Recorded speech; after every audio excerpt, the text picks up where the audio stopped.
This used 2019 Lexus ES 350 luxury sedan has a very similar starting price to this used 2024 Toyota Camry. And even though this Lexus is 5 years older than the Camry, it has a lot of the same modern features, plus a smoother ride, nicer materials inside, and of course, that luxury badge.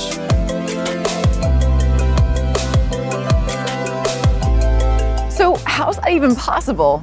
Well, there's a couple of reasons. First off, these two cars are kind of like corporate cousins, if you will. Toyota owns Lexus. Moreover, this guy, the ES350, is on the very same platform as, you guessed it, the Camry. What's a platform? Well, it's kind of like how you use the same dough for two different pizzas. In this case, the Camry is a tasty pepperoni pizza, but the ES350 is a supreme with pepperoni, sausage, meatballs, mushrooms, green bell peppers, onions. All right, well, now I'm getting hungry, but you get the idea. Platform sharing is super common in the auto industry. Honda and Acura, they're the same company, and you'll find several examples of platform sharing amongst these brands. Same with Chevrolet and Cadillac. And Volkswagen owns Audi, Porsche, and even Lamborghini. And the list goes on and on and on, each brand sharing parts and platforms with each other to keep the costs down. The other reason this 2019 Lexus is affordable is depreciation, which is when a car loses value as it ages. This tends to happen at a faster rate with luxury cars, which means a lot of cars winding up on the used lot as those leases run out. And some of that depreciation is simple supply and demand.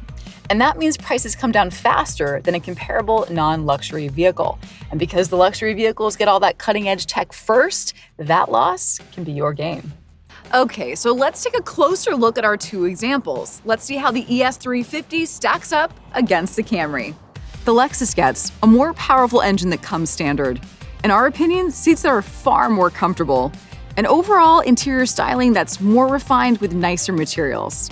And lastly, just as you would expect on the road with a luxury vehicle, you get a smoother, quieter ride. But on the other hand, because the Lexus comes standard with that more powerful engine, the fuel economy is just worse than the Camry's standard engine. And parts and maintenance costs tend to be higher in general for luxury brands. So expect to pay more when you go to the mechanic. Our example here is a 2019. It's an older car, and its factory warranty may have expired. And lastly, the Lexus only got CarPlay starting in 2020. We're not picking on Toyota or Lexus specifically. These are generally the same complaints that come up when comparing an older luxury vehicle with its newer mainstream counterpart. Our best pro tip, just decide on your must-haves and go from there. Let us know what car you'd pick in the comments below.